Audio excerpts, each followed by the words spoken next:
మా అన్న వెళ్తాండు, నువ్వు ఇంకెక్కడైనా కడుక్కో. సరే కడుక్కుంటా గాని మళ్ళీ ఎప్పుడు కలుతావు, ఎక్కడ కలుతావు చెప్పవా? చెవిటి పెట్టు. బాయ్.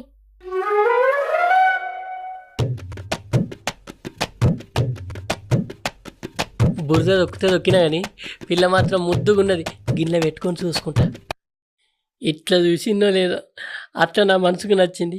ఆ బుజ్జి కూడా నేను నచ్చిన. అబ్బా తోవ గట్టునదా, ఇంకెవరు జిల్లతి.